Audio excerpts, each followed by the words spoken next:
Shalom everybody, and welcome to Translating Hebrew. We are on week number 6 now, and I don't have the URL up here because you probably have it memorized by now, but in case you don't, you'll go to theregathering.com/page/PFT Hebrew 4, and from there you can access the notes for this class. If this is your first time seeing any Hebrew class in this series, we are quite a ways along now, so you can go back on YouTube at the Passion For Truth video channel, and the beginning Hebrew courses will take you through the alphabet and vowel sounds. If you're already familiar with those, you can skip right ahead to the intermediate courses, which start getting into grammar and some more vocabulary, and take it from there. All right. Well, before we jump in, we have quite a bit of vocabulary to cover for this next set of verses. I've got 10 words up here. There's actually a couple more, but some of them you already know, even though you don't know it yet. So I'm going to go ahead and jump into that. All right, first off, this is Dalet Shin Aleph, pronounced Deshe. And Deshe is grass. If after our course on Genesis 1, you happen to read through the rest of Genesis 1, you might recognize this word. It's mentioned on day 3, the grass that came up from the ground. It was created on day 3 of the creation story. So Deshe is grass. And specifically, it tends to refer to green grass or new young grass. Chet Samech Reish is a verb which means to lack. Or to be absent, or to be missing. Okay, it's referring to something that's gone, or that's not there. Chasar. Yes, it is a reish. Yes, not chesed, which means mercy, which is not related. Chasar means to lack. Na'ah is a feminine noun, and it's translated pasture. The root of na'ah has to do with pleasantness. So the name Naomi is related to this, but it's a different root. Nun aleph mem. This is nun aleph hey. But anyway, so a pasture or a pleasant place, a resting place, would all be adequate translations. But that's kind of pasture in the sense of a nice place of solace and tranquility. Okay, so Deshe, Chasar, Na'ah. Lima'an. Lima'an is a preposition. And lima'an means for the sake of or for the purpose of. You might see it translated because sometimes, or just for. But literally it's for the purpose of whatever comes next. Okay? Menucha, mem nun chet he, is a feminine a feminine noun. And menucha means a resting place. So it's similar in meaning to pasture. We are. Similar idea. The root of this is related to the name Noach, or Noah. Okay, Noach means comfort, and menucha is a resting place or a comfortable place. All right.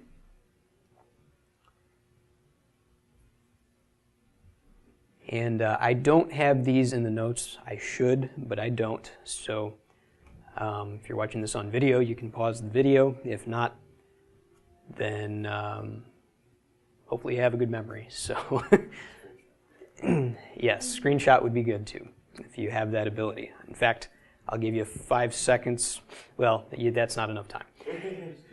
Not enough time. But yeah, I'm thinking more of the people online. You guys, you can get this anytime. But all right, so here we have a masculine noun, Manggal.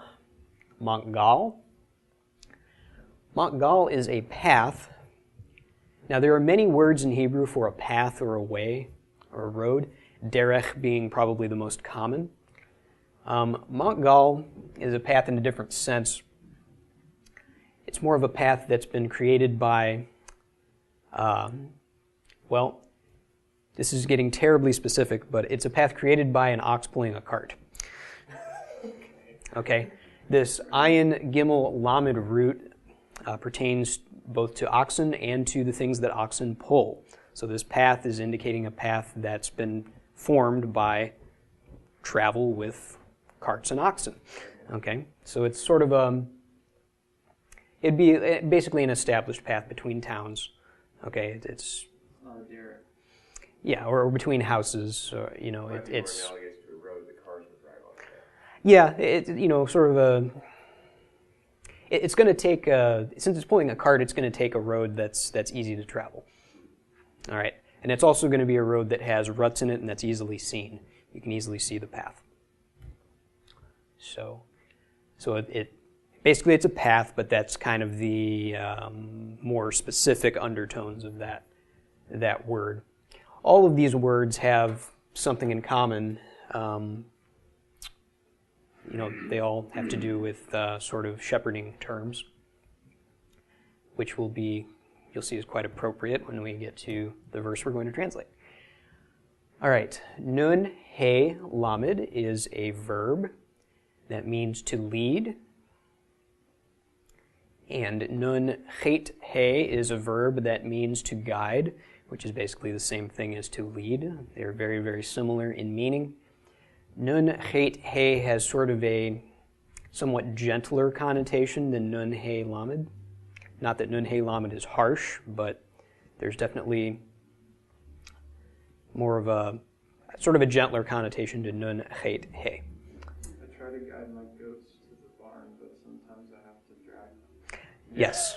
I don't think that would count as leading. Goats are not easy to guide. You have to be a little more harsh a lot of times with them because they're so stubborn. Stiff-necked. Stiff-necked, yes. Their neck and they go down, and their neck being stiff does not allow you to Yes, they know what they're doing. So when God called Israel stiff-necked, he was saying, you're supposed to be my sheep, you're being a goat. Yeah, sheep aren't, while not as stubborn, sheep have the disadvantage of not being as smart as goats. So, make of that what you will. But anyway. Led to the slaughter of them.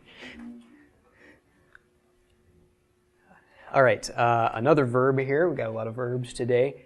Resh beit tzadi. It's a verb that means to lie down. And this verb typically applies to animals.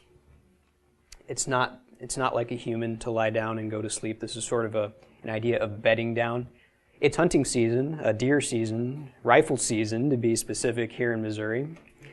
And so as deer hunters know, deer find places to bed down. And you can recognize those places by the grass being in sort of this circular, hollow, flattened area in the woods. Deer are the only animals around here large enough to make such formations. But they don't always sleep there. Sometimes they just hunker down there. They're not sleeping, they're just resting for a bit, hiding from the cold and wind, okay, until times are more suitable for them to get up and try to find some grass peeking through the snow. Not that it's snowing here, it's not, but it can be at this time of year. So, but yes, so the idea though with this is more of a bed down idea, okay, lie down. It's not necessarily sleep, but it's just kind of chill out for a bit, right? Something that you see all kinds of animals do all the time, especially if you're at the zoo. So, because they have nothing else to do. But in the wild, of course, animals do this too, right? They're not always sleeping, they're just relaxing, right? It's like a...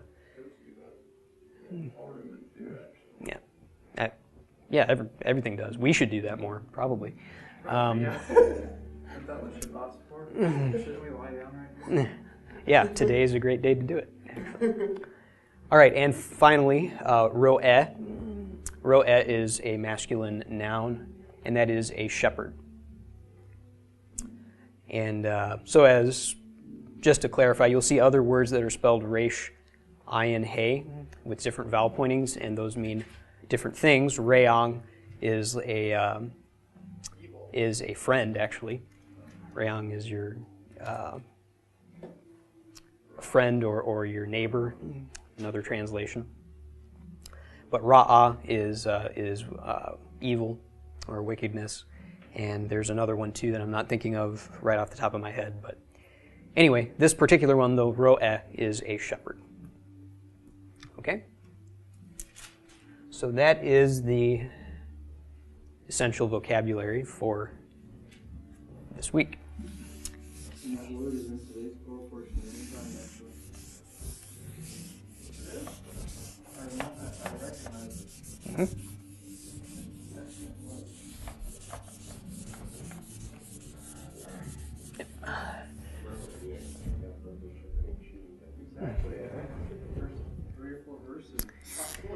Okay, you'll see in your notes that there is a new verb conjugation. And in fact, it's a new binyan that's being covered, and that is binyan hif'il. So we've gone through most of the pa'al, or also known as the kal, which is the simple conjugation, the pl, which is usually sort of an intensive form of the kal, the hif'il,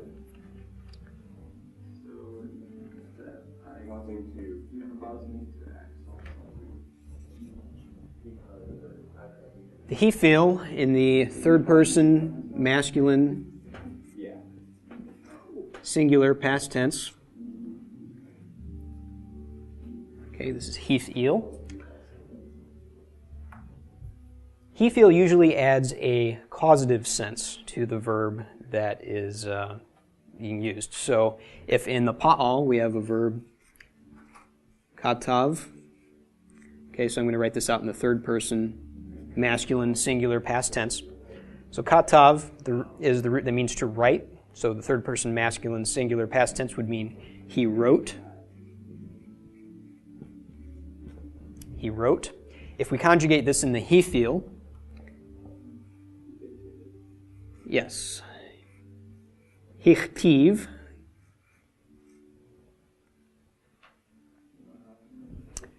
this would mean he caused to write, or he dictated. He said something and somebody else wrote it down. So not cause as in force necessarily, but cause as in was the cause of the writing even though he didn't write it down himself. So this, he caused to write, or he dictated. Okay? In other words, you can do the same thing with. Now, the hif'il doesn't always add a strictly causative sense to a word, but a lot of times it does. A lot of times that's the function of the hif'il. And actually, we'll see two examples of hif'il in this week's verses. One of them adds a definite causative sense, and the other one, it's just conjugated in the hif'il, but it doesn't necessarily add a causative sense. So it can go either way, but kind of the general theme to the hif'il is adding a causative idea to a verb.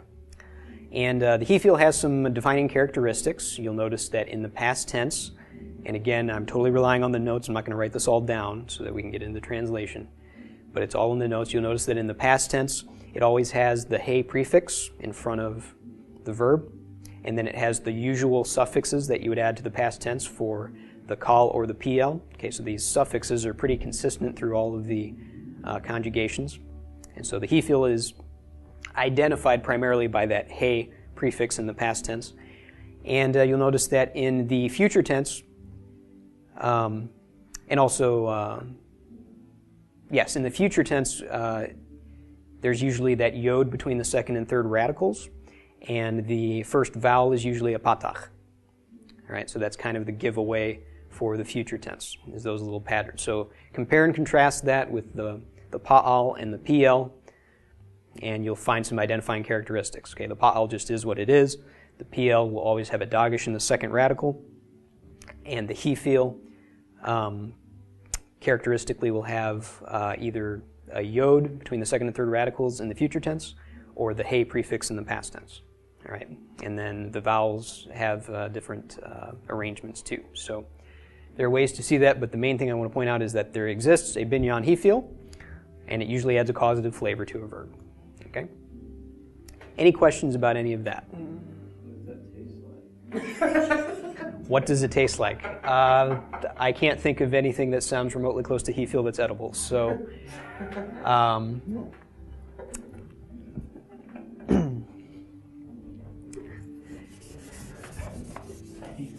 I did say flavor. Yes, I was asking for it. One other thing I want to mention, and I've talked about this briefly before, but verbs can take pronominal suffixes, and they are slightly different than the pronominal suffixes that are added to nouns. And on verbs, they serve different function. They indicate the direct object of that noun. So, of that verb, yes. So, yes, the direct object of the verb. Nouns don't take direct objects. Nouns are direct objects. So anyway, if you see a verb that has a specific ending on it, pronominal ending, and the one we're going to see today is ani. Okay, and these dots are an ellipsis, okay, indicating the rest of the word is over here. All right, and this is a tsera, nun, chirik, yod, so ani ending. This is indicating that the direct object is I, is me. And so if you have a verb that ends in ani, it's saying that the action is being done on me. Okay. There are other ones too. That you can have action done on us, on you, on him, on her, on them. All right. All of those are possible, and I'm not going to go through all of those today, but I want you to understand what ani means. All right. It's a pronominal suffix added to a verb that indicates the direct object of the verb. And in this case, it means me. Right? All right. So, with no further ado, Psalm 23, verses 1 through 3 are the verses of the day. Let me break this out instead of relying on my memory. All right, so verse 1, just a side note, the first two words of verse 1 in the Hebrew text are Mizmor LeDavid, and I just realized that I misspelled Mizmor in the notes that I printed, or that I posted online. There's supposed to be a Vav between the Mem and Resh, but it's a Cholam nonetheless. Anyway, but Mizmor LeDavid. Mizmor means a psalm or a song, and LeDavid, to or for David, it actually means by David in this case. But the Hebrew text always, there are other words for song too. Shira is a song. There are several words for song, but Mizmor is one. And anyway, in the Hebrew text, in verse 1, they will include sort of the header for the psalm. And English translations don't necessarily have that as verse 1. They might write it as a header underneath the chapter heading or something, but you don't necessarily realize that that's part of the text itself. So for that reason, the Psalms in the Hebrew text are sometimes numbered differently than the Psalms in the English texts. So now if you're reading this in Hebrew, you're using a Hebrew text, so that's not a problem, but if you notice that discrepancy between an English version of Psalms and a Hebrew version of Psalms, that's usually what it accounts for. You'll usually be one verse ahead in the English. All right, so verse 5 in the English corresponds to verse 6 in the Hebrew because verse 1 in the Hebrew is taken up by the introduction. So just a short note on that. And usually that introduction is something like Mizmor LeDavid, okay, a psalm of David or a psalm of Asaph or some little backstory to the psalm. Okay. Okay, so Yahweh Ro'i, Okay, row E, yes, means my shepherd. So it comes from row E, and it's just row E with the pronominal suffix E. Well, when we add the pronominal suffix, the hey disappears. And the vowel of the suffix replaces whatever vowel would have been there. Just like the silent E in the English. Yes, indeed. Exactly like the silent E on the end of many English words. And guess what? E comes from hey. So we're not as far removed from this as you might think. Yes, ice and icy. Okay, although E on the end of icy has nothing to do with possession. But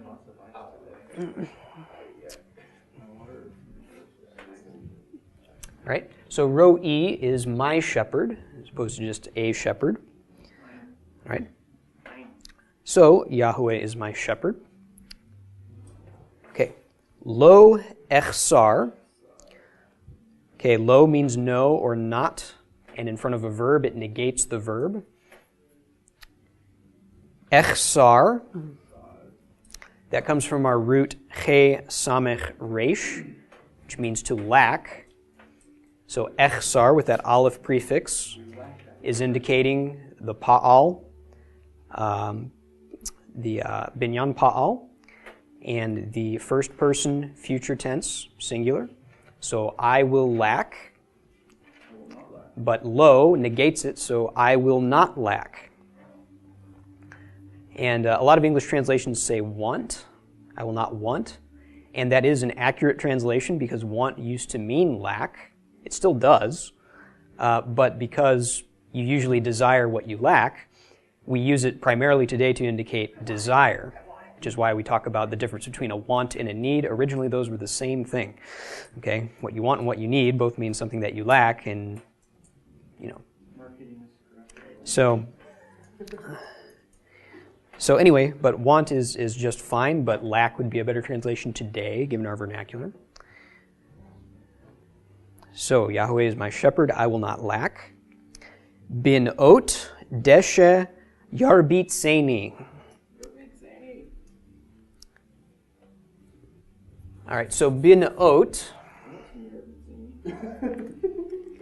Yeah, sounds like a... That has a nice flavor to it. Like a Middle Eastern cuisine or something, yarbit seini, but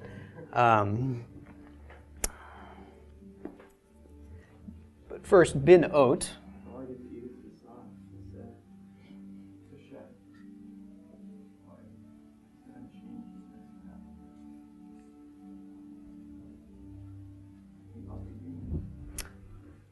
Okay, the bait is the prefix in or with. So ne'ot is the plural of na'ah, which I had written on this side that I erased. Okay, na'ah is a pasture.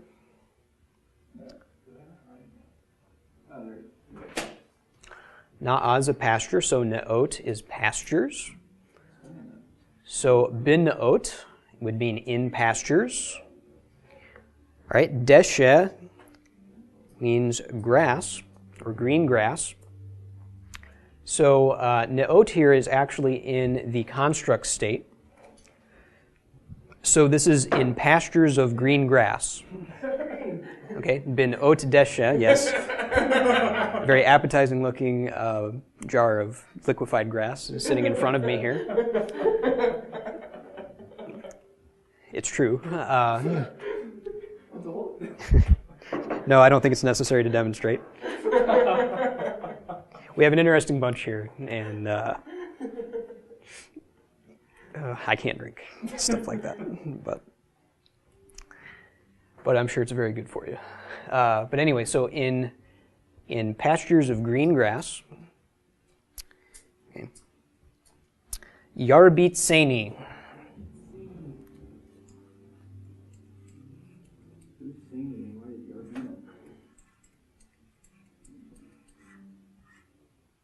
Yarbit seini.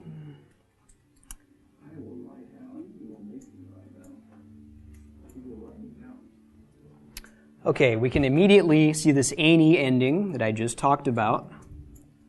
Okay, so that's indicating the direct object of this verb. So we're left with yarbits.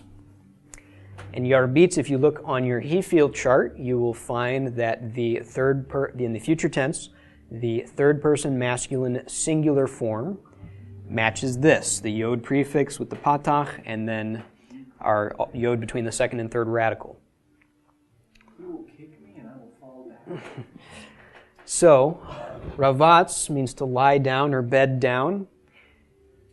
Okay, so in the this would mean he will lie down, but in the he field it has a causative sense. So he will cause to lie down. Who will he cause to lie down? Me. Yarbit Seni means he will cause me to lie down or to bed down. It doesn't say. Okay, so bin'ot deshe. So in pastures of green grass, he will cause me to lie down. And the subject has already been established in the preceding sentence. Okay, Yahweh ro'i. Okay, Yahweh is my shepherd, so he's the subject. He's the he that's being referred to for the rest of this chapter. Okay.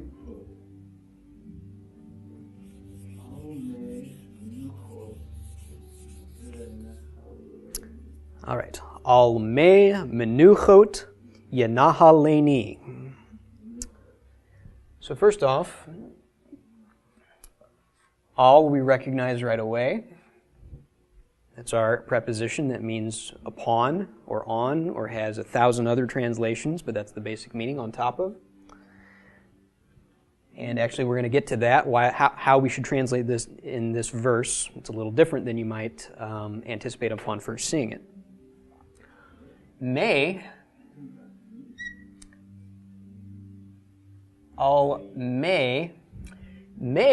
is the construct state of a word that we're already familiar with, which is mayim.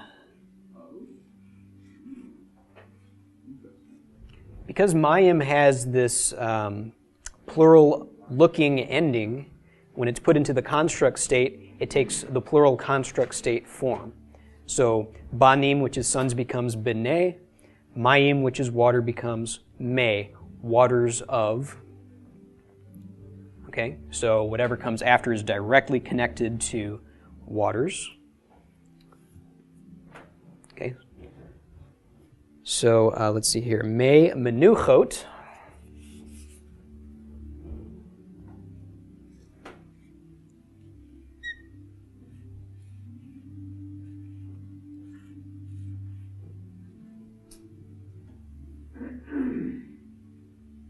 Right, menuchot. And apparently I should have erased this side first, but menucha is a resting place or a comfortable place. So menuchot would be resting places. So waters of the resting places, perhaps the oases, right? Because we are talking about a culture kind of out in regions where there are deserts and oases, okay? Not necessarily the Sahara per se, but, when you're shepherding, you wouldn't be like shepherding in Missouri where you just take the deer paths through the woods to get to the different fields. Not that people really do that in Missouri, but you could. But you'd have to go, between some dry, rocky areas to get to the fertile valleys, and those would be places that have water. Okay, so all, which we're going to assume means upon for now, but we'll see quickly that it can't mean that. Me menuchot, waters of the resting places. Peter was walking on water. He rested until he looked down. Yenahaleni. Peter was also not a sheep. What are you talking about? You should have said we're either sheep or goats. He's supposed to feed the sheep. Yeah, he was. Doesn't that make him a sheep with eyes on the back of his head? Sheep with That's a strange doctrine. All right, Yenahaleni. All right, so we can instantly take off the ani. All right, it's telling us the direct object. So we're left with Yenahal. The yod prefix is a good giveaway that we're dealing with the future tense third person. All right. Nahal is our verb to lead.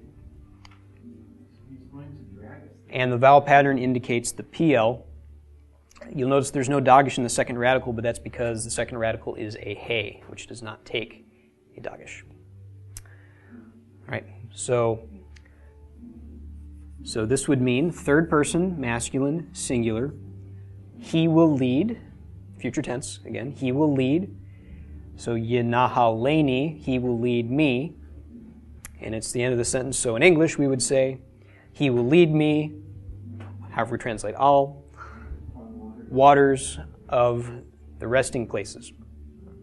Now, usually all means upon, but in context, we really cannot translate this upon. We have to translate all in a different sense here because shepherds don't lead sheep upon the waters. That simply makes no sense. And all, by the way, this is not just we're cherry picking, a reason to use it differently here. All has a lot of different metaphorical senses, or even a lot of different literal senses. And it's used this way all the time. And so you have to be. It's a very versatile preposition. It's kind of like the bait prefix. It has a lot of uses. So yes. So in this case, it would mean by. Okay, upon in the sense of overlooking or in the vicinity of. All right, it doesn't mean upon as in upon the waters. Yes, we do have two examples in Scripture of men walking on water. We have none of sheep, and so I do not believe that this means upon the waters of the resting places. I think it means by them. Okay? So, he will lead me by the waters of the resting places. All right, and on to verse 3.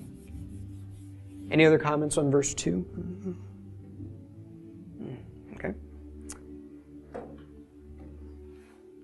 right, verse 3. Nafshi yeshovev. Soul returns.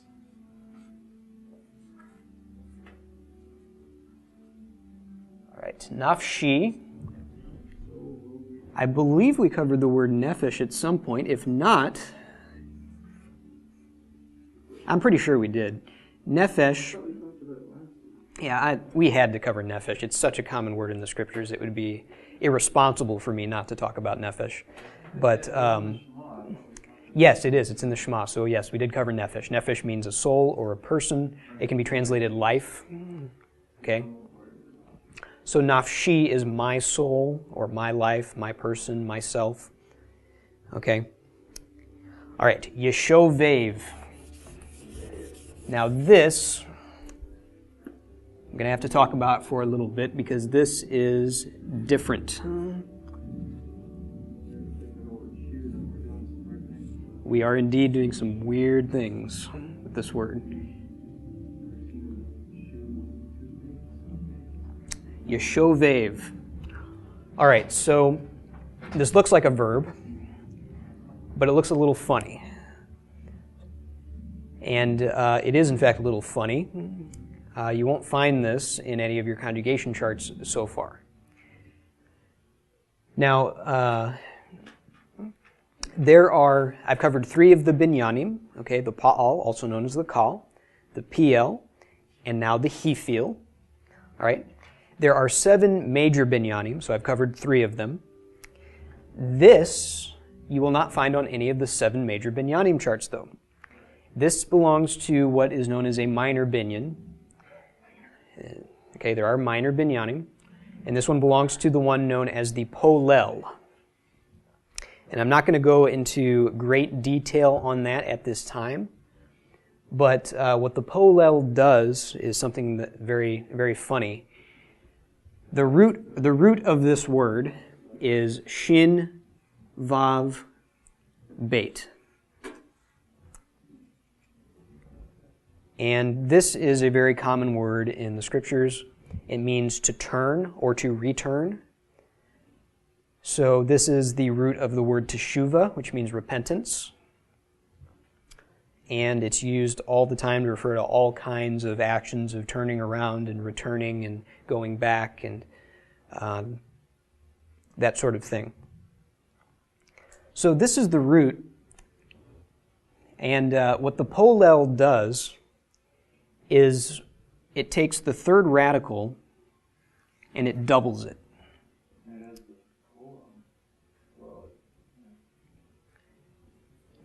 So shuv becomes shovev. And again, I'm not going to get into a whole lot of detail on this, but that's what's happening here. That's why this is the root, but this is what the verb looks like. It's not a bait suffix, it's a doubling of the third radical. Now, the rest of the pattern, you can see this unusual vowel scheme here, but the rest of the pattern is very similar to the patterns we see in the other binyanim. So this yod prefix is a pretty good giveaway that we're dealing with the future tense, third person singular.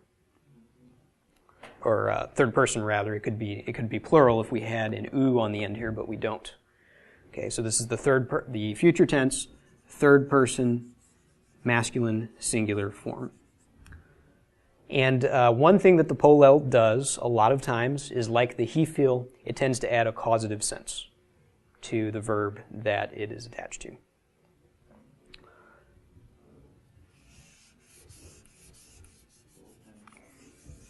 So in this case, shin, vav, beit means to return.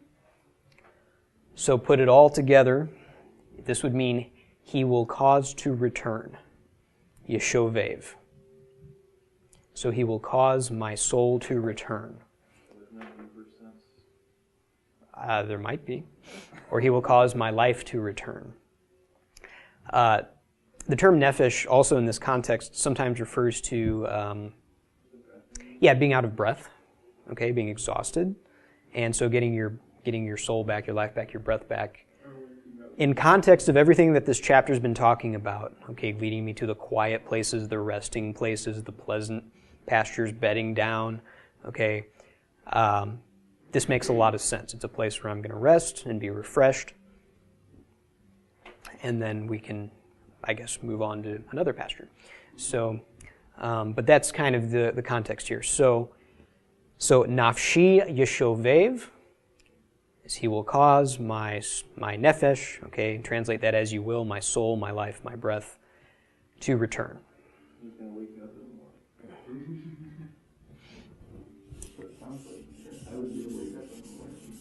Okay, so again, that is a minor binyan known as the polel. And I don't have any notes on that, but that is a feature of Hebrew, is there are a few of these minor binyanim that will pop up here and there. So.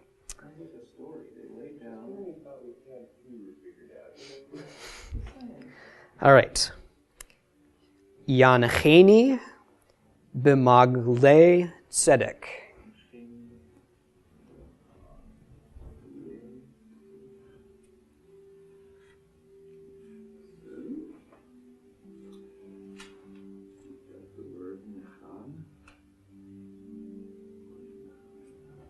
Yancheni. All right, so right away we can take off any. We know that is the pronominal suffix being attached to the verb. So we're left with this, and this is where certain gizrot become a little bit confusing. Because this yod patach prefix seems to indicate the future tense, third person of binyan hifil, yod patach, so that's a good giveaway there, but we've only got two of our radicals. Now, I didn't cover gizrat lamed hey, okay, but be it known that hey will disappear when we add the pronominal suffixes, okay, just like it does in the nouns, that hey will disappear on the verbs as well, okay, which can make things confusing at times. And this is one such time. But the root here is nacha, okay, nun chet he, which means to guide, okay. So this is a gentle guiding, all right? So this is he will guide me. Now again, this is binyan hifil, and so that usually adds a causative sense, but it's not he will cause me to guide. It is he will guide me.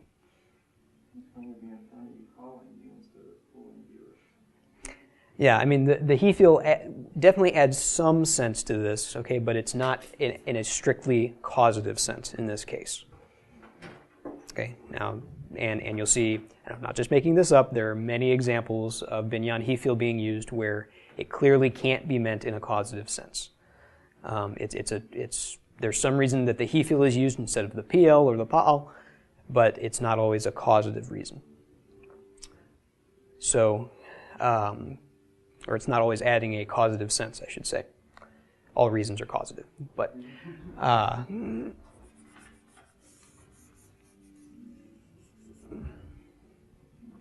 okay, so this is he will guide me. Okay, yancheni b'magle tzedek.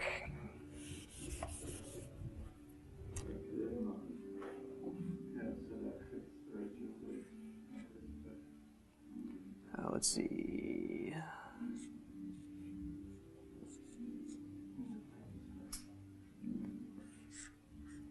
Tzedek, which you online will see in a moment.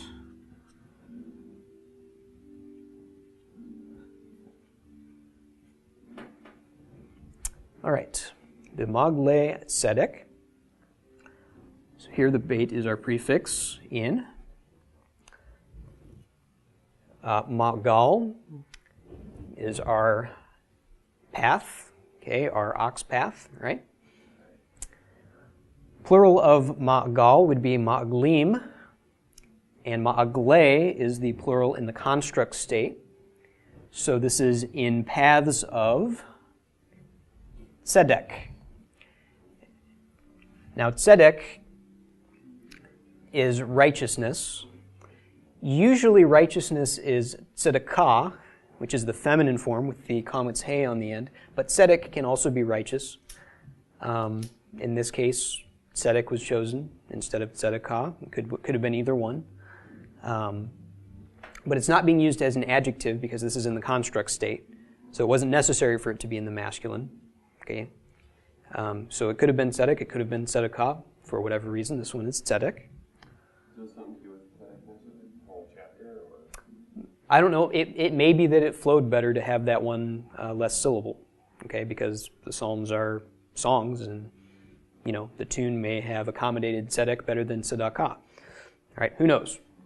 All right, for whatever reason, though, it's tzedek. You'll see both of them. All right, but tzedakah is the one that you'll probably be more familiar with because when you're learning Hebrew, you're going to be taught tzedakah as righteousness. But tzedek is sometimes used.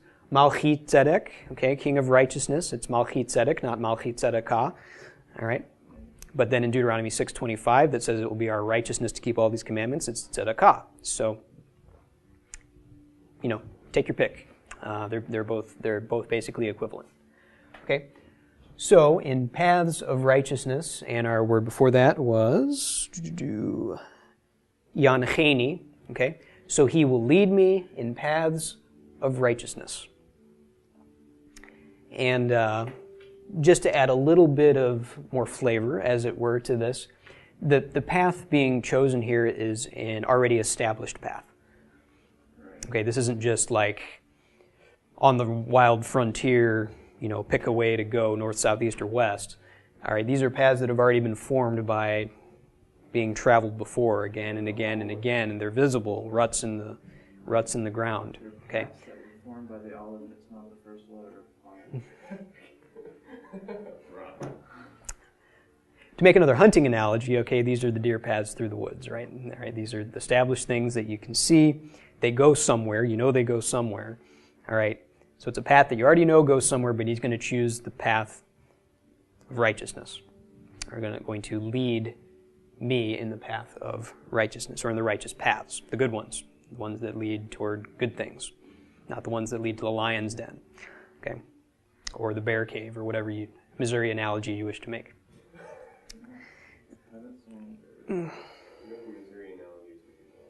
to the pile of corn suspiciously on the ground in the middle of the woods. Okay, Genetically modified? It makes no difference to the deer. They still get shot. What? All right, and actually the sentence is not quite done. Yancheni b'magle tzedek. All right, he will lead me in paths of righteousness. Lima'an shemo. Yes. Lima'an is our preposition that means for the sake of or for the purpose of. And shemo is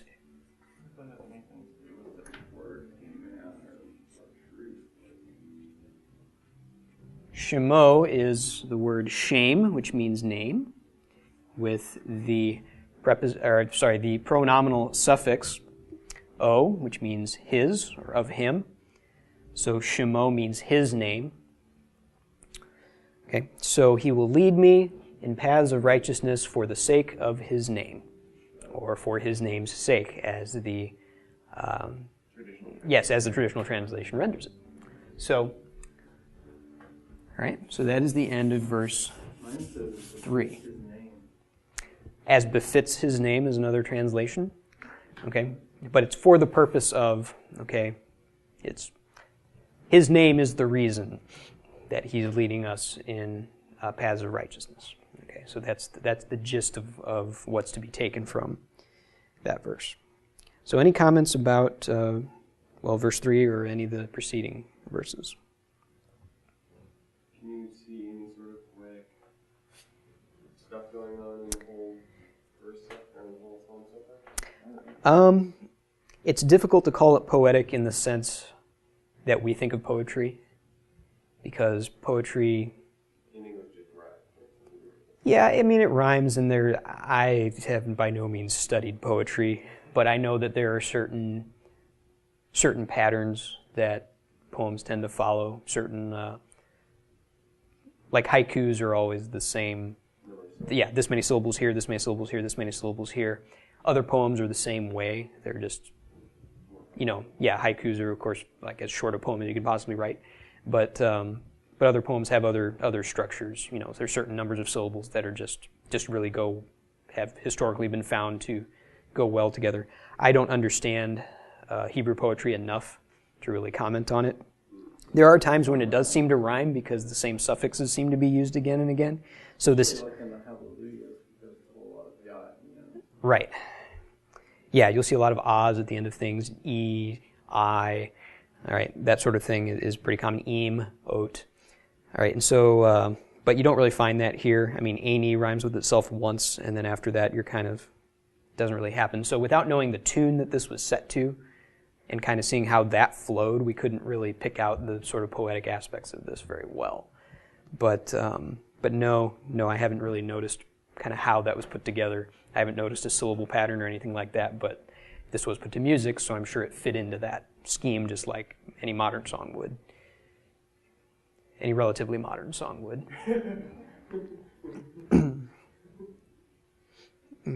People like to cheat now. But Otherwise, they wouldn't be putting the verbs at the end like they do. Yes, that's very true. One thing about this is a lot of these verbs are found at the end of the sentence, and usually the verbs would be found at the beginning of the sentence. Pretty good giveaway we're in poetry land, okay? And another thing that's indicating good poetic sense is the use of all these words that are basically synonymous, okay, to lead and to guide. 2 different words for resting place or pasture, there's a lot of parallel ideas, all right, going through here, and so yes, it's very poetic in that sense. It's using a broader vocabulary base and all that sort of thing. And all of these words relate to shepherding in some sense, okay? And, I mean, why wouldn't it? It's a poem about a shepherd, right? So, and also there's 3 more verses to this beloved chapter, all right, which we're not going to go into today because that would require covering a whole another set of 10 words for vocabulary. One other thing to note about this is all these verbs have been in the future tense, and yet when we're translating them, a lot of times they're translated in the present. Okay, he leads me. Okay, he restores my soul. not he will. And that's because, again, that has to do with the future tense not really being the future tense. It's the imperfect tense. Okay, so it's the idea of an action that has not yet been completed. All right, so it's not he restored my soul, and it's not necessarily he will restore my soul, but he's not doing it right now. It's the idea that this process is not complete. Okay, he's continually leading me, causing me to lie down in green pastures, and that sort of thing. The other comment is I really have absolutely no complaint about the way this was translated in any way. Not that I would be qualified to complain anyway, but it pretty much reads in the English literally what it reads in the Hebrew. There's just a few things, like you wouldn't catch, that this path has to do with oxen pulling a cart in the English, or, notice the subtleties between lead and guide. You wouldn't notice the broad base of vocabulary and that sort of thing. So the Hebrew enriches it to a degree, but the basic meaning is still the same. And for the record, a lot of the scriptures are that way. Okay, so translators in general, I believe, have made a really good, honest effort to convey the meaning, and they're limited primarily by the fact that they're translating to another language that has a totally different cultural base, a totally different base of ideas, whole different environment. And England is not a whole lot like Israel in many ways at all. As far as culture, yeah, America even less so because we're even further removed. But climate in terms of climate, yes, Southern California or Arizona is kind of in the ballpark. In that you don't have a. Well, anyway, point being, not to get too far off track. Point being, though, there's nothing drastic in Psalms 23 that demands, that we start burning our English Bibles, and because they've got something totally wrong, they don't. That's the one thing I noticed, because sometimes going through, you do notice something that's like, it'd really make a lot more sense if that just carried on through. And in this case, there's nothing of that sort. So but anyway, so those are cases of the future tense, all right, not meaning strictly future. And I don't really have any other commentary per se on the whole set of verses. Talk about the word cod. That's what the verse of the chapter is, cod.